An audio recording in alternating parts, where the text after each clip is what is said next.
Hello, good afternoon. This is Ina Mohan here live from Las Vegas in my kitchen. Welcome to Ina's Rawsome Mondays. Yes, it is Monday. It is 6 p.m. this time of the day. And today I want to talk to you about something that is very, very timely. Unfortunately, now we have just started into the beautiful month of December with all the bells and whistles and beautiful holiday decorations. However, it is also the time and the season when we are seeing the flu and cold viruses going around and people starting to sniffle around us, and everyone is having some little bug going on. So that is why I thought it would be a very good idea to share with you today how you can actually get around all these flying viruses, bacilli, and little creepy things that are trying to catch you. So these are very, very easy home remedies that actually every single one of you should have in the house anyway. At least I very, very highly recommend it, that you should be having these spices, these herbs with you all year round, no matter if it is sick and flu season or not. Ready? Alrighty. So here are my favorite go-to spices and herbs for those flu and cold times. And I can promise you, I have not had personally a flu or cold in, I want to say, almost 6 years by now. Not gonna jinx it, okay? But whenever I do feel a little, sore throat coming up or something of that nature, I know how to beat it over the head instantly before it can grab hold of me. And there's more than just the food, so I'm going to share also a couple other ideas. Ready to go? Alrighty. So we're here in my kitchen, and I have a smorgasbord of beautiful raw foods here for you. We're going to go through each of them, and I tell you a little bit what they are for. Now, since it is cold season, who doesn't like a great hot soup? Do you agree? So what is now known in the Western world as chicken soup, in the vegetarian vegan world we would do as beautiful vegetable broth, or my favorites would be an Indian rasam or even a Thai tom yum soup. Why are they so powerful, particularly if you have the sniffles or virus? This is why. What I'm holding here is a Thai red pepper. And peppers are phenomenal. Everything that is pepper in nature will be a great flu fighter, because there's a substance in pepper called capsaicin, which is basically a wonderful, not only vitamin C that boosts your immune system, but it also helps to thin the mucus and loosens your congestion. So there are peppers of many different sizes and colors. I have some jalapenos here. They're not as spicy. You can get serrano peppers that are smaller, or of course my favorites, because we like it spicy, are these little tiny green Thai chilies, or the red ones right here. And you can actually dry them. You don't have to use them all up, and dry them and just use them as a dry spice later. And if you don't want to get bothered with making your peppers into something, which is always better because you get the freshness of the spice and the plant. But if you really don't want to bother, there are always beautiful powders. And here's a recommendation from Blooming Desert Herb Farm, which is available at the Las Vegas farmers markets. I have a really hot habanero chili pepper here. If you put that in any kind of liquid, I promise you're going to sweat a little bit, but the capsaicin is going to do its trick. Okay, so peppers, always a good go-to thing to use for anything that you want to get out of your body, because the capsaicin will loosen it up. Next, new best friend, look at it here, garlic. Yes, baby, garlic is a really, really good thing. Garlic is anti-everything. It's antiviral, antimicrobial, anti-inflammatory, anti-cancer, antiseptic, all these things. Now, if you don't want garlic breath, there are other ways to actually benefit of the beautiful healing powers of garlic, or more specifically, the component that is called allicin, which is the oil in garlic, and that serves also as very potent antioxidant. Now, what you're going to do with the garlic is put it in everything you can imagine, including all of your foods. Raw is even more powerful, and if you use the garlic raw, just cut it on your chopping board and let it there oxidize with the air for a little bit, because as the oxygen and the allicin oils are combining, they are becoming even more potent. But of course, you can cook your garlic. Here's my favorite way if you absolutely don't want to ingest the garlic. And it's actually even more powerful if you have an infection or a really bad attack of the flu or cold. Crush some raw garlic with an oil solution. Make a little paste, like with a little bit of olive oil or coconut oil. Crush raw garlic into that. Put that paste under the soles of your naked feet. Yes, you heard me right. So put it on your feet and then put some socks over and leave those on overnight, because that is a topical way of applying the beautiful healing compounds of garlic, and it will go right into your bloodstream because the soles of your feet have all the nerve endings, and the garlic goes right into your bloodstream when applied topically in this way. Yes? And then the only smelly part is the socks. Nothing else you need to worry about. Okay. Maybe you sleep on the couch that night. Who knows? But whatever it takes, right, to get rid of that. And by the way, antifungal too. So garlic is just fabulously powerful. Next, ginger.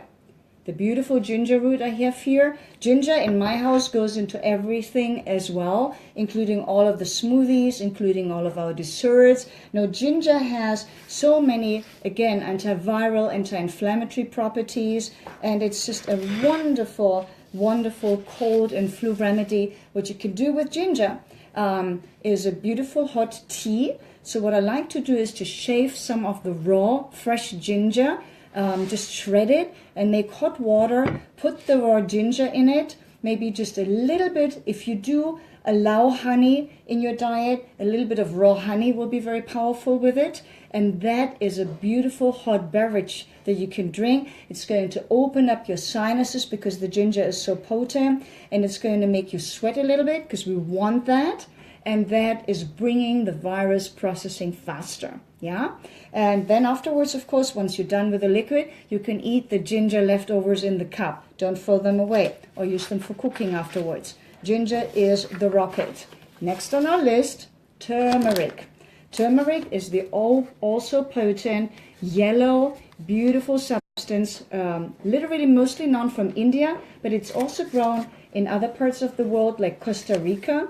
I have my friend Dina's timeless turmeric here, which is by far the very highest quality turmeric that I know of, because it is non-irradiated, it is completely organic, it's grown on a small farm in Costa Rica, and it's really, really potent. How do you use your turmeric? Now, in our household, turmeric is a very bitter, potent spice, which has extremely good antiviral properties, goes into smoothies and soups and all the foods that we're making. But you can also make something particularly good for colds and flus, which is golden milk. My friend Dina knows everything about that, but just to give you a little bit of an idea of what golden milk is, you use turmeric, you use a plant-based milk such as coconut or almond or rice or hemp or oat or whatever other milk you like. And then you will use maybe a little bit of ginger. You can also put a tip of a teaspoon of organic coconut oil in it, and you heat it to a slow simmer, and you drink it like a nice hot beverage. And then put a little bit of black pepper into it, because the turmeric, in order to be really absorbed in your body well, you want either fat or pippin. Pippin is the compound in black pepper. Let me show you that. Because only the combination of these compounds will be absorbed by your body. I have a really nice organic black pepper here that you can get in pretty much every good self-respecting health food store. So turmeric, always combine it with black pepper or with some good source of fat. And make sure the fat is, of course, plant-based. That is the thing. Okay? So, and the other thing that I would love for you to actually think about today is to drink a lot of tea. Now, my favorite go-to for the very first signs of a sore throat is a good peppermint tea, because peppermint has these the spearmint and peppermint leaves have these compounds that soothe a throat that is just about to get sore. Try that out. When you feel there's a little bit of a soreness going on in your throat, make hot peppermint tea. Maybe put a little bit of raw honey in it if you are consuming honey yourself, and that would be wonderful to get your way through. The other thing that you should be consuming all day is a good herbal tea. Ideally not caffeinated. However, I think you can never really go wrong with green tea. I have a lot of different versions of green tea. This is Choice, which I highly recommend. There are beautiful white teas and green teas out there. And why are they so good for health? Not just when you're sick, but also in every other situation, because they have catechins and tons of antioxidants. So white tea is probably the tea that has most of the antioxidants of all teas together. So go for that, or mix it with white. White tea does not have a lot of caffeine. Green tea has like medium caffeine, so it gives you a little bit of a caffeine kick. And if that's not on your agenda, use a really great herbal tea. There's beautiful herbal teas out there, very soothing, particularly to your system and your digestive system and your throat, is also chamomile tea. I have a nice organic chamomile tea here. I'll show you that. It's currently organic. It's available at Trader Joe's at a very low price. Organic chamomile tea, and that is something that you can try as well. Because what you want to do first and foremost, and you might be finding this interesting, you want to sleep tons, drink a lot, and eat almost nothing when you have the cold. Yes, that's the way to do it, because your cold probably brings about a little fever. And what is fever? Fever is your body's healing response to a virus. By the way, antibiotics don't work on viruses. Let me tell you this right now, because we usually take drugs. Yes, the drugs can be used for some numbing. And if you really need to be 100% functional and stop all that running and coughing and sneezing, probably you may need to do something to hold that back, but it will not help you heal. If you need to get for the flu or cold really fast, because they are virus-based, antibiotics do not work on viruses. So in that case, what you do is you want to get through it as fast as you can. So all of these spices and teas and beverages that we talked about here today will help you bring the virus out of the body faster. And if you're running a fever, assuming that it's not high and dangerous, don't try to fight the fever. And don't think I'm crazy, because fever is actually your body's healing response. It is an inflammation in the body that is good for you. Now that assumes, of course, that all of your detox organs, such as the liver and kidneys, and all of your elimination channels are wide open, because you need that. Inflammation is by itself not a bad thing. It is what your body is doing. It's a healing response of your body to get something that ails it out of the system. So you need to get this inflammation, this heat, in the area where you're ailing. That's what the body is doing. That's why you have inflammation or fever. It's going to burn the virus out. It's going to burn the problem zone out and process it. And then the inflammation needs to leave you. And the reason that inflammation is bad in nowadays Western world is because we tend to get chronic inflammation. Why? Because we don't have our channels open. We don't have our inflammation pathways open. Probably because our liver is already so blocked up, or our kidneys are overworked from all the rubbish that we're putting in our body. So a very regular detox of your detox organs is vital to make sure these things can be processed properly. So fever is a healing inflammation response of the body. Don't fight it. Let the fever do its thing. Now, I'm not saying you need to let it go until it becomes dangerous. What we do if someone runs a fever, we would probably put a cold wrap around the ankles or the wrists, or even on the forehead. But what you want to do is drink tons of good liquids. Of course, no caffeine, no alcohol whatsoever. Nothing that creates mucus. Absolutely no milk or dairy products, because they are mucus creating. You need to steer away from that. No animal products as well, because they are having these heavy to digest proteins, and you don't want digestion in the times when you're sick. I'm telling you why.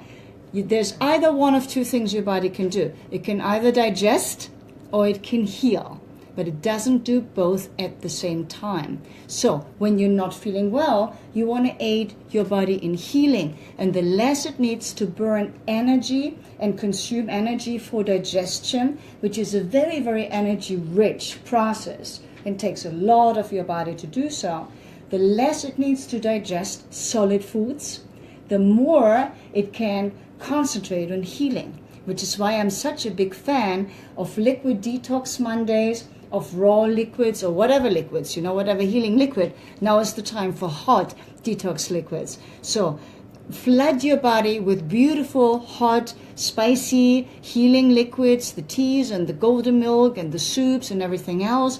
Sleep all day, sleep all night. Make sure you get very good sleep. Sweat it out, because that is one way of getting everything processed through the body. It's one of your elimination channels is the skin, our biggest organ. Drink tons of water, go to the bathroom constantly. That's all good. Flush it out. Allow the fever, this inflammation healing response of your body to do it, and then you will feel better much faster. I'm going to tell you a little extra trick. I have an essential oil here, which is a peppermint oil. And that for me is also a go-to remedy for literally everything that is aching, breaking, not good, congestion, even fever, headaches, a little nausea, whatever. So this is almost a panacea for us in the house. Peppermint essential oil. And I have a Young Living here. There's doTERRA out there. I know these two brands are extremely pure therapeutic grade oils, and that's the only thing that I would tell you to watch out for, is that your oil is food or therapeutic grade, because if it's mixed with something else and the bottle says you have to shake it, then it's not good for ingestion, and then I would stay away from it, to be honest. But how do we use this peppermint oil? I'm going to show you. So at the first sign of getting a scratchy throat or any kind of sniffle or anything like that, clean palm of hand, I'm just going to put 1 drop of the oil, and 1 drop is plenty because this stuff is potent. Lick it off, and coat the roof of your mouth and all over your mouth. Coat that with the oil. Woo! It's going to open all the sinuses, absolutely everything. It's like an ice storm just passed through you, literally, but in the best positive way, because this very potent oil compounds are now opening up your sinuses, and peppermint oil is the concentration of the peppermint plant, because it's all boiled down to concentrated. So you are getting the healing compounds of the mint leaves. They are antiseptic, antiviral, antifungal, antimicrobial, anti-inflammatory. All of this is now working in a concentrated form. If that's too much, just a little bit of a tip of a toothpick in a glass of water will make your water pepperminty, and that's also a very nice way to consume it, because this is actually pretty strong. But the good thing is, and I'm not here to promote this oil, but it's just such a wonderful remedy for lots of things, including the colds and the flus.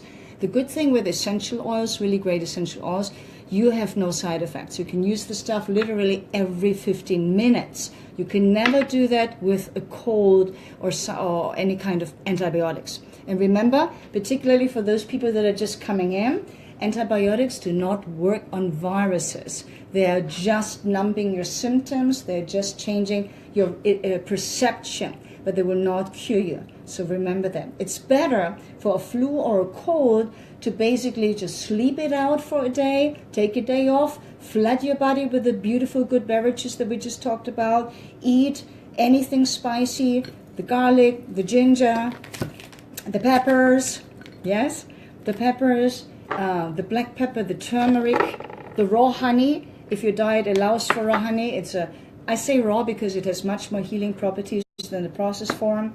Very pure coconut oil is excellent. and of course your favorite herbal tea or lightly caffeinated tea, and then let it ride. You should be able to get better in at least 50% of the time that it usually takes the virus to go through your body. Yes? So I hope it is a little bit helpful. Please comment with your own ideas and what has worked for you in the natural healing plant and spice world, because there's so much more. There's tons of things like zinc and thyme and oregano, and everything with vitamin C obviously is wonderful to consume, because vitamin C will boost your immune system and your immune response to the viral attack. So yes, put that in your body, but the less solids you're taking, the better you will go through your flu or cold. Because remember that, and I have to say it again because it is so very, very important. Your body does one thing, either one thing or the other. It will either digest or it will heal. And when you're sick, and that is not just applicable to the flu or the cold, it goes for anything. You want your body and the energy that you're getting from your nutrition, from your food, you want that energy to be used for detoxing, for fighting, for immune response, for cleaning out your body, for getting all these crappy things out as fast as possible. You don't want that energy to be used for digestion, because that's a heavy process. I hope that makes sense. And I thank you very much for joining me today at Ina's Rosa Mondays. Join me again next week. We always come up with some good stuff that will be helpful for you in your life. Alrighty. Thank you very much. Leave your comments and ideas if you found it useful. Thank you. Bye-bye, everyone. Appreciate you watching.